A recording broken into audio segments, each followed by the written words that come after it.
Welcome. I'm Pamela Riccia from livingjoyfully.ca, and this week, Anna Brown and Erika Ellis join me to answer listener questions. Hi, Anna. Hi, Erika. Now, before we dive in, I just wanted to remind everyone that our Q&A conversations aren't really focused on giving anyone the right answer, because truly there is no universal right answer for any situation that works for everyone, right?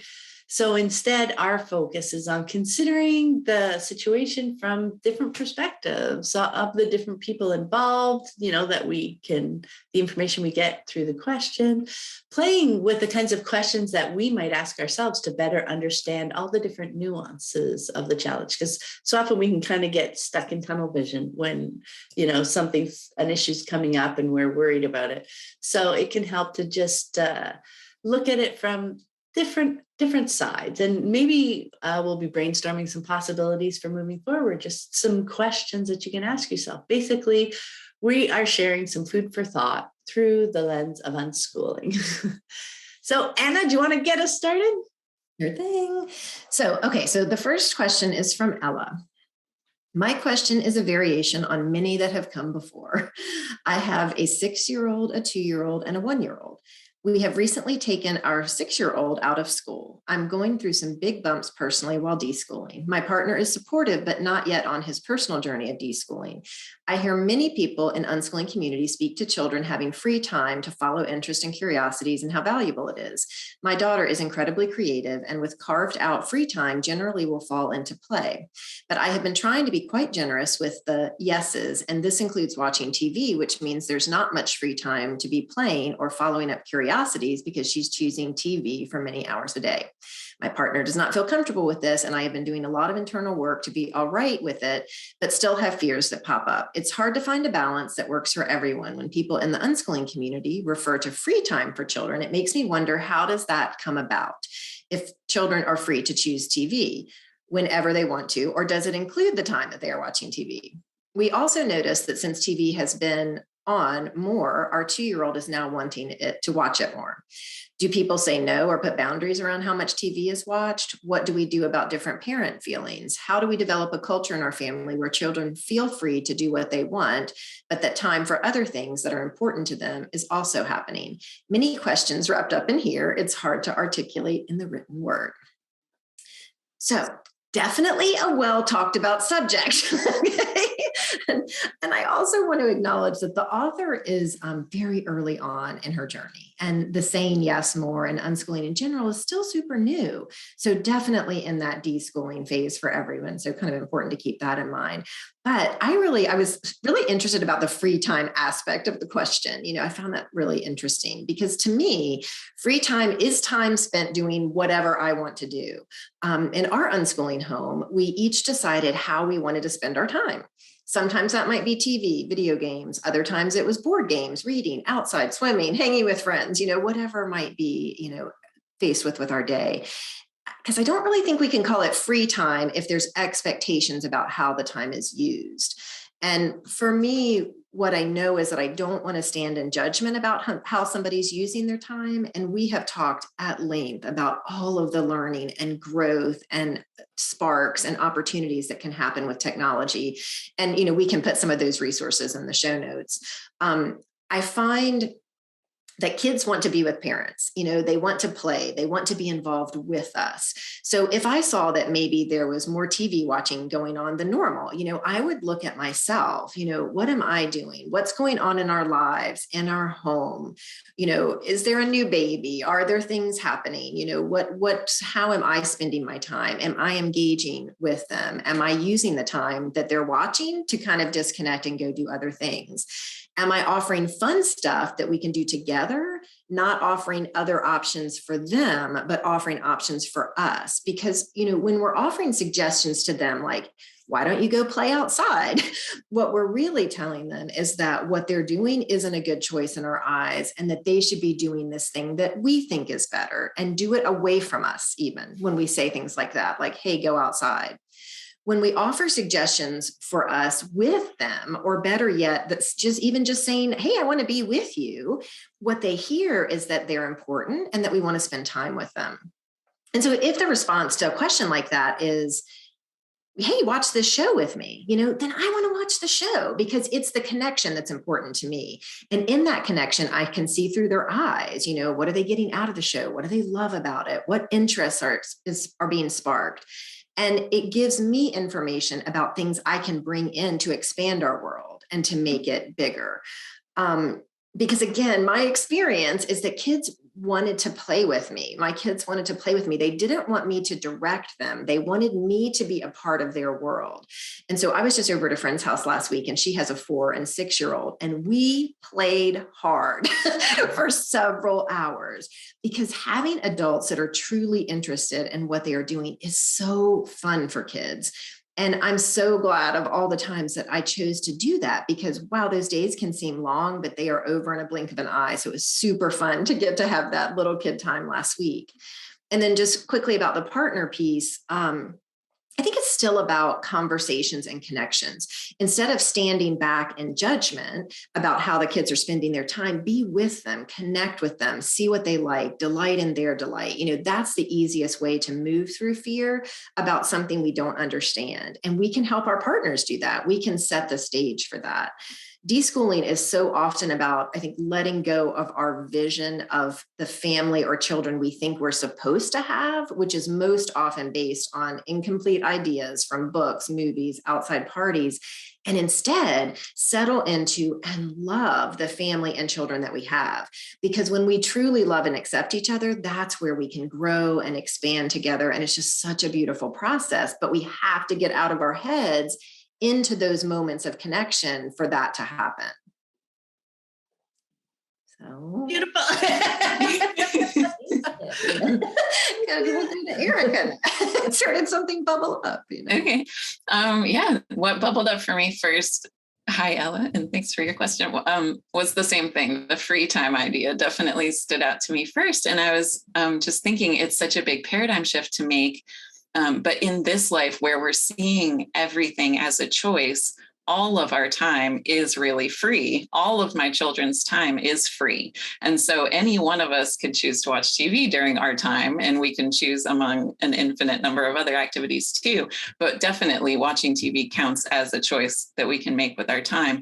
And I think it just gets tricky when we're wanting for our children to have space to choose what they want to do, but secretly or not so secretly needing or hoping or begging for them to choose to do what we want them to do. And they feel that energy of judgment and they're aware of our opinions, and it can totally influence their ability to make a real choice with what to do with their time. And then you ask the question, do people say no or put boundaries around how much TV is watched? Yeah, I think most people do that. And I think most people do it probably arbitrarily and without really thinking about the effects it could have on their relationships. And so I think that's why you hear unschooling families generally trying to avoid the arbitrary limits and boundaries like that, because it doesn't feel good to the relationships and their choices start to feel more weighted, and making the choices becomes less free. It's more of that, like the right and wrong, the good and bad, where we're not really free to follow our interests. And so with, really young children like you have, I found it much more fun and connecting, like Anna was saying, to focus on the things to do together, to engage and play and bring fun into our lives. Because little kids just love to have an engaged adult play with them or just listen to them. And at that age are really relying on you to provide access to fun things like the places they would like to go and the toys to play with, the books to read and the foods and everything. And for me, the TV shows just were so inspiring as far as what they might like to play with, or things they might like to see in the real world, or like if I asked about the storylines or the characters, that showed them that I was interested in what they were interested in and gave them a chance to tell me stories. And I found that providing them with toys that went along with the TV shows that they were interested in was such an easy way to support their interest and give them more options to engage with what they really love. And I mean, really, my kids still do a lot of this type of play now, and they're 10 and 12. I'm still buying the toys from the shows. They're still doing this pretend play, still telling me all the things. So And then I think it's really important to acknowledge to yourself and to your partner what a huge shift this is mentally. It really can't be overstated how like personally challenging it is to confront and question the paradigms and really what feels like everything you've ever known to be true. And so I just think being really patient with yourself and with him as you're thinking and questioning and shifting is so important. I wrote a bit about the partner in a different place on the journey situation. I know that can feel so frustrating, but it's kind of the same as with the kids. If you focus on keeping the relationships strong, then that brings you to validating his concerns first and foremost, hearing the fears, showing that I understand the fears and that I'm taking it seriously. Acknowledging that this is a big changes and that it's a lot and it feels like this wild ride. If one day you feel like you're on the same page, now it feels like things are changing. You're not quite understanding why.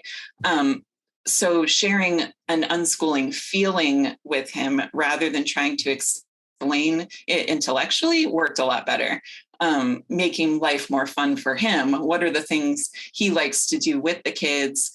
What are the things they do where they're all laughing together? Or, what lights him up? How can he share the things that he loves, or even just have time to do the things he loves for himself? Because the more we as adults feel like we're getting to make our own choices and seeing how fun it is to follow our own interests, the easier it can feel to give our kids that same opportunity.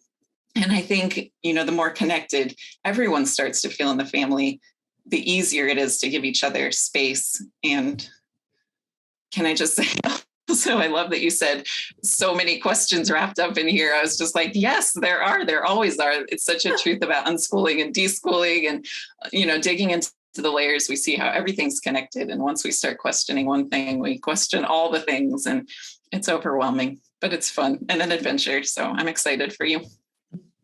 Oh, I love that point. Erika, because we could take just about any question, right? And just give the whole gamut. Like you could go everywhere with the question because everything is threaded and woven together. So even just recognizing that's a big step on the deschooling journey. So I think that's awesome, Ella. I also loved your point, Erika, about how with unschooling, all our time is free time. Like even that's another great perspective shift, right? Or a layer to peel back. Like even going to work is a choice, right? Even things that we've scheduled, even things that are on our calendar, they're on our calendar by choice. And that is how we have chosen to use our free time, like our time, right? So and you did put that in there, Ella. Yes, choosing TV is totally using their free time. And I think the piece that is really interesting to think about is to realize that choosing TV is her following her curiosity, because that is something that we talk about, right? It's her choice of play in the moment. It's not mindless. It's her curiosity. And as you both talked about, like engaging with her or asking her questions, understanding what she's watching and what she's getting out of it, that is the fun way to connect and to discover what it is that she's curious about. What brought her to that show, to that character? What is it that she's enjoying about it? What's lighting her eyes up? Because that helps us better understand just what's going on, because it's not about ignoring our feelings or our partner's feelings. It's about learning more to help us process our feelings. So if we're just going to stand back and say she's watching a lot of TV, that really doesn't give us a lot of information to process and to really understand what's going on. And because that's us standing with a concern or a judgment of someone else's actions, we really need to get to know the motivations and the reasons behind their actions before we can do any processing into that judgment, right? And alongside that, we can live our belief that we can make a range of choices around what we do with our time and do that alongside them, right? So we can enjoy the TV watching with them. We can enjoy other activities as well. We can invite them to join us, as you mentioned. And with younger kids, especially, as you guys said, they want to spend time with their parents. So the idea is of inviting them to do things with us. That's awesome. But there's one other tweak. We want to invite them to do things that we think they'll enjoy, that we know that they like, right? It's not inviting them to do what that picture in our mind was, what we wish our kids like to do. It's about like, what would my child love? Like you were saying, Erika, what does my partner enjoy doing with the kids that they're laughing all the time, that they are enjoying together? Those are the kinds of things to invite them to do, because just through that invitation, you're showing them that you understand them, that you celebrate who they are, the things that they like. Celebrate the shows. Yes, let's watch the show together. And also noticing the age of your kids as well. You have two very young kids. So, when your 6-year-old is making choices too, maybe this is a season when you don't have a lot of free time to go hang out with her and watch shows with her, etc. So, context and the seasons of our lives are also part of our choices. Doesn't make those choices wrong, right? And there's no value in judging ourselves. We can lean into those, right? We can be busy with the two young ones while our older one is watching TV nearby, and we can notice what she laughs at. We can ask a few questions. We can follow along and use those as springboards off to the kind of play that we might suggest, the kinds of questions that we might ask. One last thing I wanted to do was just to mention Roya Dado's book, which I'll put a link in the show notes. It's called Connect with Courage, Practical Ways to Release Fear and Find Joy in the Places Your Children Take You. And she talks about technology a lot in there too. So that could give you lots of fun. She helps you work through that and lots of processing. And I talked to her about it on the podcast. So we'll put a link to that episode as well, so you can get a feel for that too. But yes, Ella, thank you so much for that question. That was really fun. I love that free time really got all three of us. And now just after hearing the two of you, I just think maybe it's eliminating the word free time, because it is just time. I think free time is a construct of you're at school, then you have free time before dinner, or you're this. And it's like, no, it's just time and choices, And so maybe that's just a little paradigm shift that would help. Yeah. I love that. Okay, Erika, you want to take us with question number 2? Sure. Okay, so I was laughing because I'm recommending Roya's book for this next one as well. But Tara writes, what do you do to re-inspire your kids when we have been stuck in a rut? My kids are/were adventurous and outdoorsy, but now they are device addicts. I watch and pay attention to what they're telling me about what they're doing. It's all gaming, which is fine, but they are not wanting to try new things, etc., while they are hooked into their device. I'm out gardening and playing with the dogs, doing chores, etc. I put my foot down sometimes and make them come with me to do stuff down at the river, and they love it once they're there, but the process to make it happen makes me sad. How do we go about changing flow? It is tricky, as one of my kids is neurodiverse and has hyper-focus and passions and friendships on his device. So hi, Tara, and thank you for your question.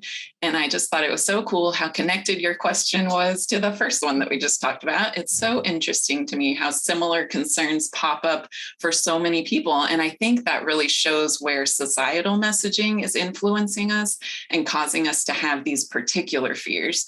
I really do think the most common fear we talk about at this moment in unschooling is time spent with technology. And then the dichotomy that really doesn't have to be a dichotomy of time spent with technology versus time spent in nature.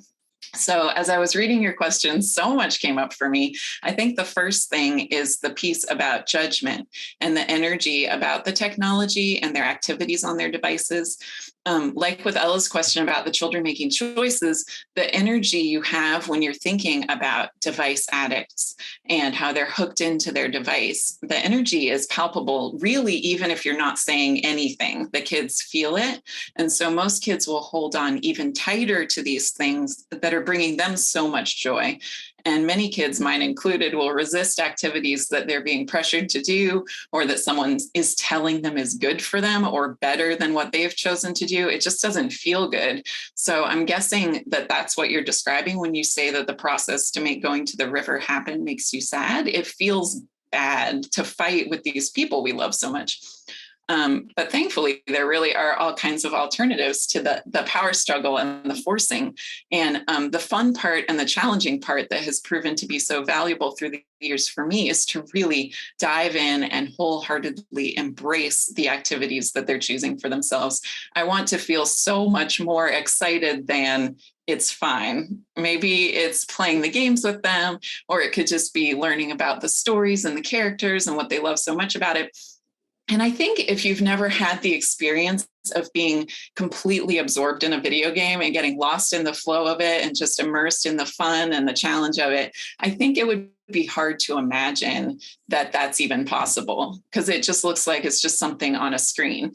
But I love how you described your child's focus and passion and friendships all coming from this amazing piece of technology. Like, it's so cool. It's a window to the world. It's entertainment. It's learning and expanding their view. I mean, I use my iPhone for so much of the day. It's my connection to my friends. It's the place where I research my interests. I laugh at all the funny videos and entertainment I find. I play games. I use all kinds of apps that help me in all different areas of my life. There's just so much value in it. So I feel like starting with really steeping yourself in the value of that time for them and what it means to them, and starting to see it as better than fine. I think that's a great place to focus first, because the connection and the relationship just blossoms when they're feeling validated and understood, and when their interests are being valued by you. And this is where I said it's reminding me a lot of Roya Dato's book, Connect with Courage, which you might enjoy. She talks a lot about just the incredible lifelong value of having had your interests respected and valued as a child. And then from there, from that more connected place, I have found a lot of possibilities open up for actually getting outside and choosing fun things to do together. So here, our conversations might sound like, the weather's supposed to be super nice tomorrow. Do you think it would be fun to go to the beach or to the playground? I might be super specific, reminding them of the things that they love about being outside. Like, I could say, we can get in the ocean and feel the waves crash into us like last time. Excuse me. Or we could bring Pokemon Go so that maybe you can finish gathering EVs because you were wanting to evolve your EV. Or I found a playground that has a climbing structure a lot like the one that you loved at this other park. Do you want to go check it out? So I find that planning slightly in advance and being really specific about why they might enjoy the outing helps so much. And then if they're excited to go, I'll reference that we're going to go throughout the day so that it's not a shock when the time comes, because no one likes to be dragged away from being in the middle of something that they're really enjoying. And I want to respect what they're doing, respect that time. I am also open to just little tiny moments of possibility, like, oh, there's a full moon out right now. Do you want to just run outside and check it out? They know I'm not asking them to go spend their day outside. It's just for this moment to be amazed about something together, and then they can come back in. And I think that helps them have more and more of those positive moments of going outside together and having fun. And I can share my excitement. Their world's a little bit bigger. And they're free to say no, too. I'll still go out and look at the moon by myself. I could show them a picture and describe what it's like. I can meet my need for outside time without shaming them. And nowhere in my conversations with them is any judgment about what they were choosing to do at the time that I asked. They're watching videos or playing games or anything else. All of it could be something that they're interested in. They don't have to choose between I like the outdoors or I'm a gamer. They can be both. I really feel like I could go on forever about this. There was one other thing I wanted to say, though. So we were just talking about this very topic on the network a couple of weeks ago. And one member was mentioning how she was just feeling like her child should be going outside more. She said should, and that it was kind of her job as a mom to figure out how to get this child to go outside more, whether dragging is necessary. And so we kind of dove into where the should is coming from. And someone else mentioned how it's so strange that in today's parenting culture, being outside has become a moral issue. And it's so true and just so interesting. I think it totally sheds a light on why it feels so scary to stop pushing the outside activities, because we can be made to feel like we are actually bad and our kids are bad if they don't want to participate and we aren't getting them out into nature. And I really was thinking, like, where does this come from? And maybe it's just like our tendency to kind of romanticize the past. Like, back in the day, kids spent all of their time outside. Kids today, they don't know how to do childhood correctly. It was so much more beautiful then, or whatever. But the past was just another time. It wasn't better. Kids had whatever options they had back then. They did whatever they were allowed to do. And so I'm just really glad that my kids are growing up in this world where there's just so much at their fingertips. It's amazing. And the natural world is still out there for them to enjoy in the way they want to enjoy it. So I just think pitting their fun and their passion and their joy against time in nature is just a way to discourage them from actually wanting to get out there and choosing those activities. But I mean, so many parents are grappling with the same situation. So you are not alone. Pam. I love, so much in there. But the pitting of technology versus nature, that is a key one, I think, to work through. Like you said, it doesn't need to be either or. It is an and it can be an and over seasons. If their choices are technology heavy right now, that doesn't mean it's going to be that way forever. Like, we can be projecting into the future. They'll never know what a tree looks like, it's really not like that. And the other piece that really stood out for me, Erika, was the when you're talking about other activities, is being really specific, because they are playing or doing their things, like they know what they can do in that activity. Yet, we say, let's go to the beach or let's go to the park. It's like, that is a big transition for them to make by themselves. Right. So for us to be able to just plant a couple of, like, you're just planting a couple of rocks. It's like, okay, like something that they can connect to.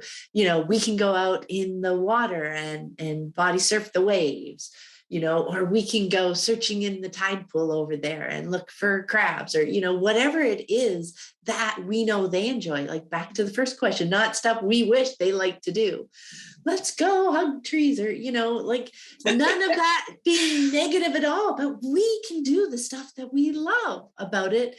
And also we can notice what they love and support and help them.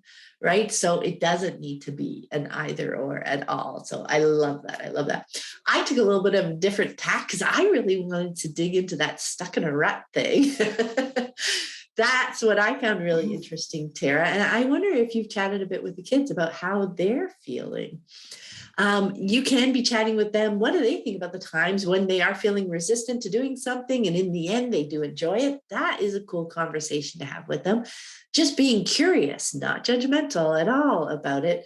Like, not in an I told you so way. Like, I suggest that, that could be part of not having told them the things that they could do when they're there, and they don't discover them until they're there because you made them go. But if maybe you had been able to say, and in the river we can do this, or we can do this, then they could be excited even before to get there, right? So that might be interesting. But they're learning so much more about themselves when they think about that for a moment.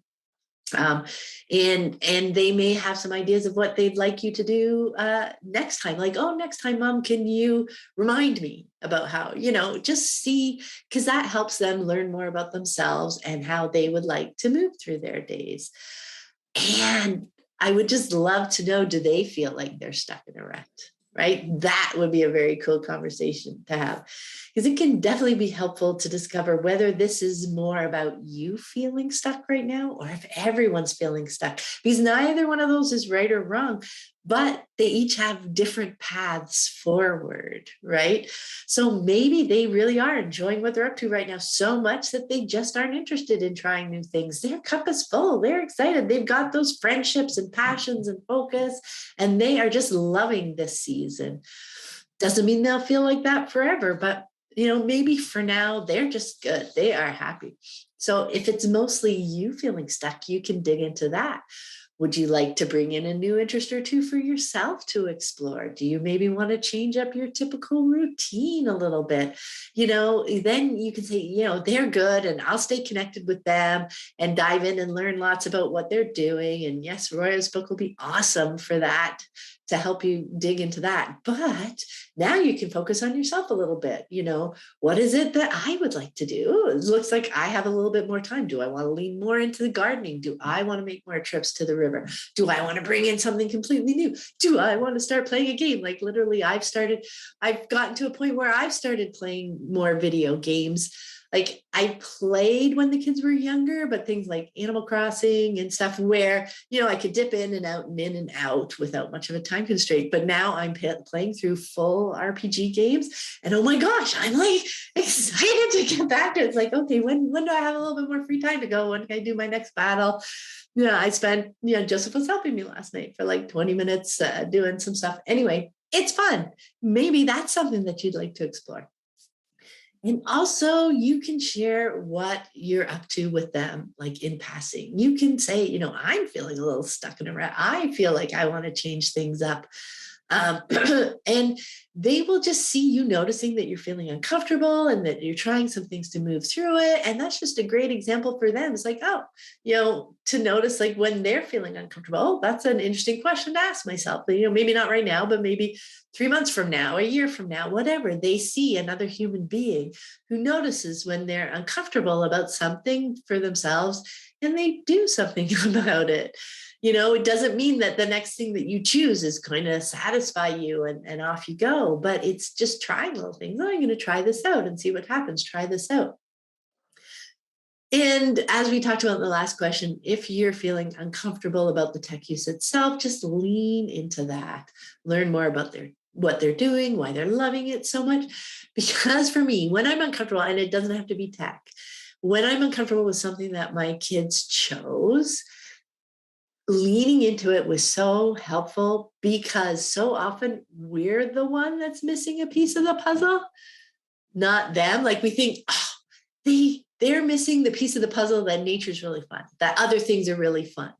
And if I latch into they're the one that are missing this piece and I need to show it to them, we can get into a lot of battles.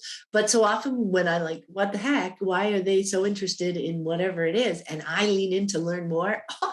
I learned something. I discover why they're so interested in it, how it meshes so well with their personality or what they're curious about learning right now. I was the one who was missing that piece. It's so fun. And then I grow, right? And I learn more. And then I can be even more supportive. So anyway, that's the part that bubbled up for me. How about you, Anna? Yeah, so interesting. Like what came to mind first was language. So I try to be really, and Erika mentioned this a bit, I try to be really intentional with my language. And if I'm struggling with something, like you said, Pam, like if I'm feeling that resistance, I really want to tune into how I'm describing it, because that gives me a lot of clues about what's happening. And is that coming from me versus coming from, the person involved? And because I really don't want to judge others. And I talked about this in the other question, especially my loved ones, as what they're doing is good or bad. I want to connect and understand what they love about it, like you guys have been talking about. And so I would want to avoid words like addict and hooked and things that kind of create an energy in me. They kind of create this reaction in me, and I can, and maybe it's my connection with words, but I know that about myself. And so how I'm describing something really affects my energy about it. And we were talking recently on the network about this. And when we show our disdain for what our children enjoy, it doesn't change the fact that they like it. It just leaves them with the idea that what they like is wrong, or that something's wrong with them for liking it. When in reality, there are all kinds of people who like all kinds of things in the world, and it's all valid. And oh my gosh, I loved Erika's point about kind of the moral and cultural piece, because I do think our cultural passes down this moral judgment about how we spend our time. But I'm going to argue that it doesn't reflect the average person, So these outdoors and book pursuits that are held as the ideal, while we have a multi-billion-dollar TV and movie industry and somebody's watching it, and it isn't just the kids. Okay. So like this, we have these two things happening at the same time. And regardless of any of that, it's just so distancing to apply those judgments to someone else. I can decide for me what my values are, how I want to spend my time. And I can understand that everyone wants to do that for themselves and that it's going to look different for everyone. There are plenty of things that David does that I don't enjoy or even understand, but they light him up. And it was the same for the kids. And I found that me being delighted with them, it not only kept us connected, but it kept all of us open to trying new things. Just like Pam was saying, with maybe trying what they're interested in, or then I found it kept them open to seeing what was, lighting me up at the time. And if I'm standing in judgment, a couple of things could happen. They could internalize that. And, then that becomes a problem down the road. Or they could dig in and defend, and they could defend something, I think, even past its point of usefulness to them. If we're coming at them, we're making it about us. So, if either way, when I'm passing judgment about it, I'm making it about me and not about them learning about themselves. And so that's where I think kind of the issue lies for me. Yes, I think that so often when we are feeling judgmental, it is us taking whatever it is and making it about what we think about it. Right. So then they aren't learning as much about themselves. What they're learning is about us and about what we don't like, or wherever our line is, wherever our comfort zone is. And it doesn't make our comfort zone wrong, but it's about us, right? We want to help them find theirs. We want to support them as they're exploring their comfort zone. And if we, even if we're letting them play, like even that language, you talked about language right there. But, sometimes we have to use words. If we are letting them play as long as they want, you talked about that energy, Erika, that if we're using that language in our head, they can feel that. And they will, I've seen it, they can choose or will choose to play longer, not only because they're worried that we'll take it away, if they're not worried about that, but because getting off is almost like, and I told you so. It's like, oh, they're finally off. I told you you would like it when you stopped playing, There is just so much that can be wrapped up, so many messages that we're sending, just with our energy and choices. Yes. No, because what I think, okay, I know what I want to say. We want them to learn about themselves, like each of us are on our journey. We want them to learn about themselves, but either of those scenarios, it's a reaction to me. So if I'm making it about me, it's either the reaction is they want to please me. So they get off and they do the thing that I'm sanctioning. That's not learning about themselves. Or they buck and sit on that thing until the end of time because they're not going to, give me that win. It's all a reaction to me. And so we lose all of that learning of how does it feel for me to sit in this chair for this long? How does it feel for me to be outside all day in the sun? How does it feel for me to, we lose that because it's a reaction to me. And so that's where I wanted to just keep it focused. Like I could share my journey of why I was choosing things and they were free to choose theirs. And we interacted together, but it's so different than that being a reaction to. And I think that's the whole, young adults having to find themselves because they grew up within their parents, typically boundaries and lines. So they weren't able to disentangle from that to actually discover who they were, what they liked, how long they actually liked these things, what food they like. So yeah, we can tangle things up. And when somebody else is like, even, partner, our parents, think back to your own, is because we're making choices in reaction to those things, to the constraints that we're living with. Those are the first things that we consider when we're making our choices. We had so little time to disentangle ourselves and be free to make our own choices and discover ourselves underneath all that. With unschooling, that's what we're trying to do. We're trying to disentangle ourselves, which does not mean not engaging with them at all. Like everything we've talked about here is about engaging with them, but without our overlay of constraints putting them on them. Like we can have our own and understanding ourselves, and even talking about those and sharing those pieces, but not putting them on them, helping them discover who they are and helping them, because what's really fun for them is being able to process things. Like even for ourselves, so often, we can think the things and we can wonder the things and we can experience the things, but the processing of the things, saying it out loud or writing it down, however we like to process, oh my gosh, that is where so much of the learning lies, right? So being a trusted person to process with is invaluable. And having space to do that, because as we see on the network, and you see it in other places too, all of these men and women, 30s, 40s, 50s, unpacking all of this stuff because they didn't have the space to really do that before. It was so much about other outside influences. And so, that we're providing this space to figure out who you are and to go into the world with a more grounded sense of who you are in our children. It's just really beautiful. Yeah, it is. Okay, yeah, we could keep going on that forever. But let's go on to our last question. And this one's from Nadia. She wrote, "Hi, I would unschool my kids today, but my ex-husband believes in learning in a school setting. My kids know how I feel about learning and they would love to be unschooled. The problem is he talks negatively about me to them and tells them to go to school. If not, they won't do anything in their life. I keep my kids home a lot, especially in these times when school is not as fun and kids have to wear masks, but they still go so they don't get reprimanded by their dad. This is my solution for now. What to do?" Hi, Nadia, and thank you so much for your question. It really can be so hard when one parent wants to unschool their kids and the other is adamantly against it. And I am sorry that you find yourself there. Yet, I think there really is still so much that you can do to bring the energy of unschooling into your lives, even with school in the picture.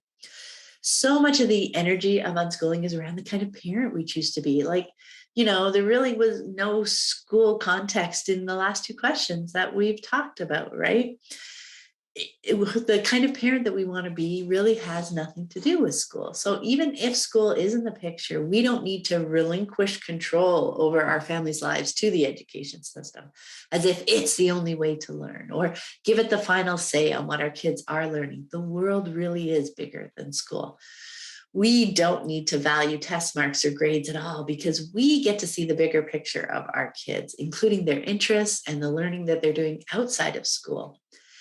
And alongside that, we also don't need to belittle the classroom environment in which our children find themselves, right? We can just use school as a tool, taking the good parts that our children enjoy and letting the parts that don't work for our children flow on by.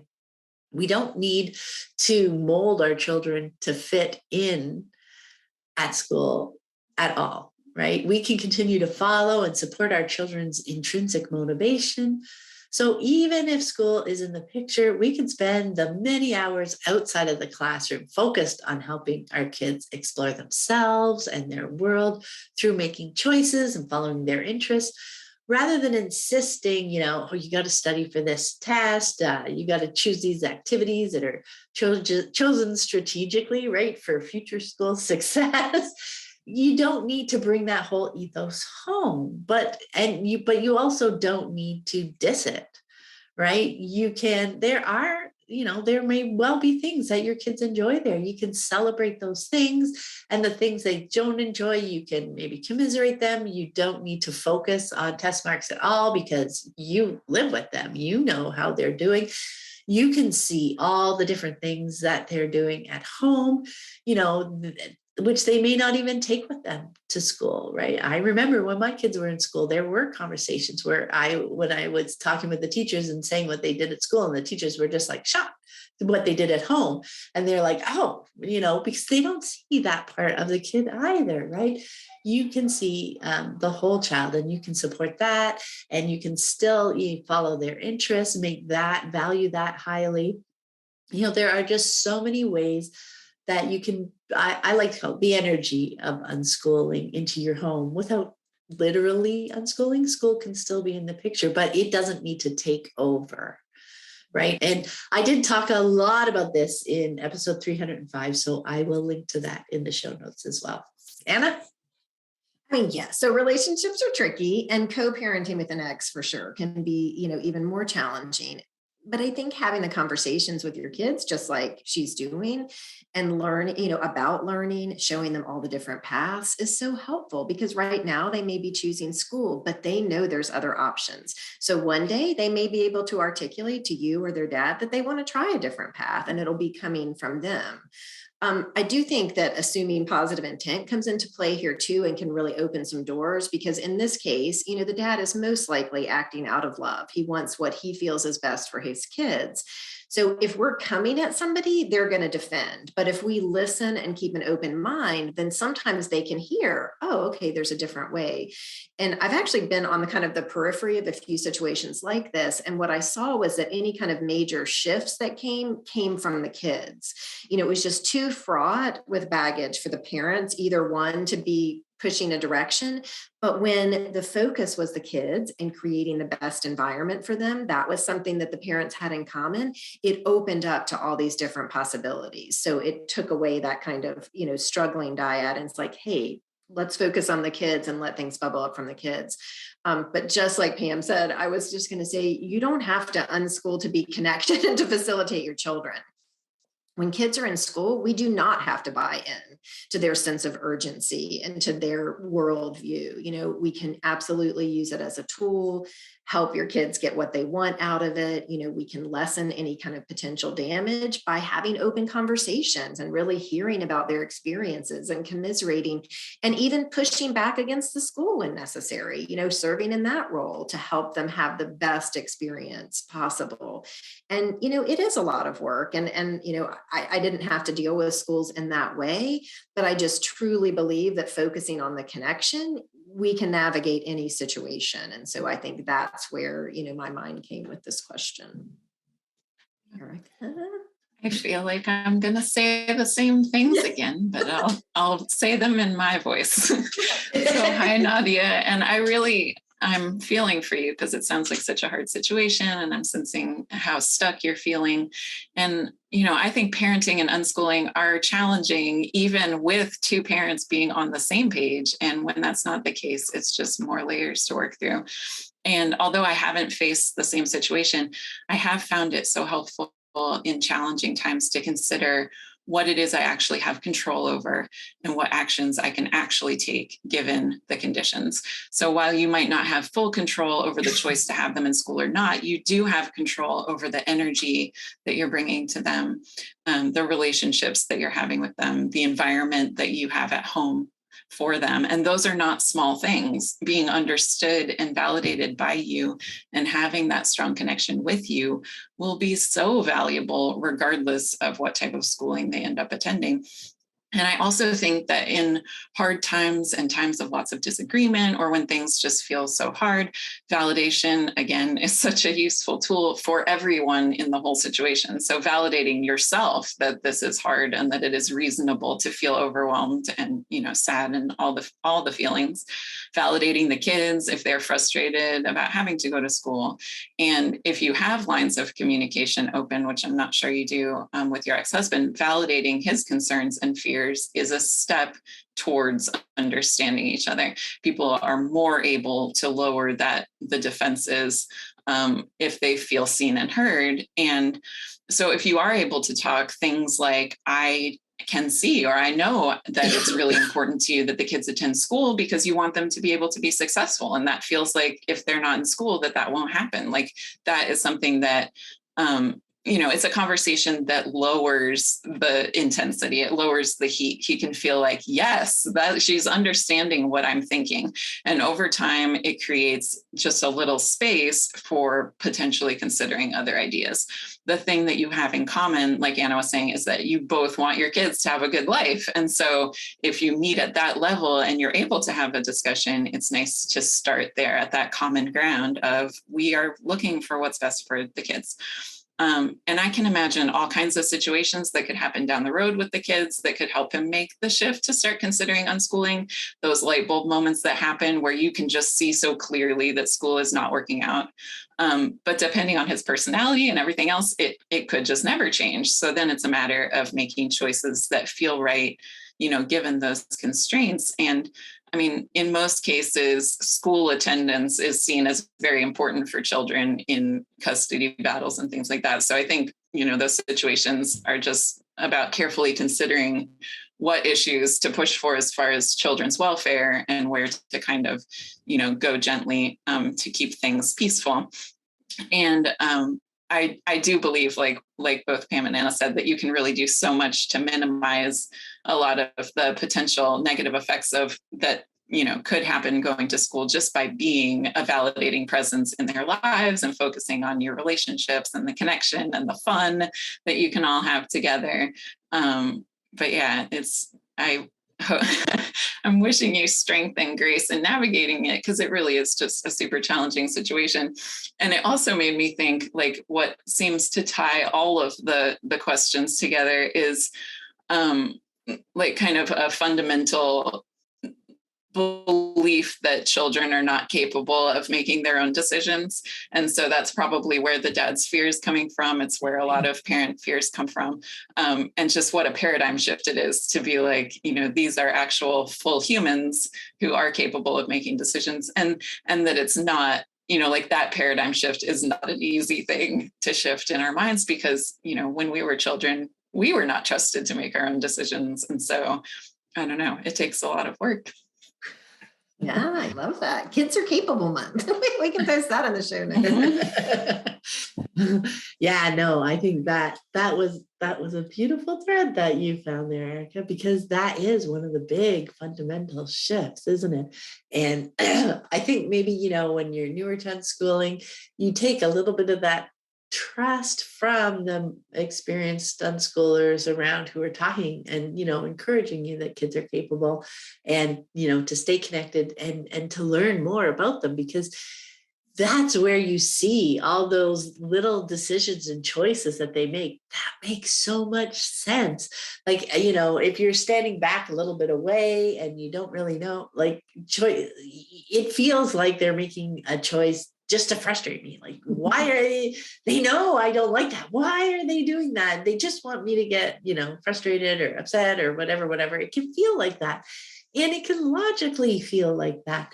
Yet, when you're hanging out with them more, when you're engaging with them more, the choices they make are about them. They're not about you. They're not trying to piss you off or anything like that. They are so capable of making good choices in the moment that work for them. And like, that's what we're trying to support. It's help them discover and explore who they are and the things that they like and what works for them and what doesn't work so well for them, and to support them and help them process and just have the ability to make those kinds of choices. And that's where you see how truly capable they are, aren't they? Yes. And they learn it from doing it, again, not as a reaction to us, but how it bubbles up in them. And even when it takes them away that like, I don't like it, and they want to backtrack, when that's coming from them, that's where the learning happens. And when we haven't, kind of injected ourselves into that, we can be this partner with them to kind of, hey, bounce the ideas off of, or hear what happened or why they do it. And, Pam, you and I have talked a lot about how we learn from our children about making mistakes or, doing how there's no energy to it, with our kids, because they're really just like, hey, figuring these things out and then pivoting along the way. And so that's the environment that we're talking about creating. That's so beautiful. And that's regardless of school, right? Right. Yep.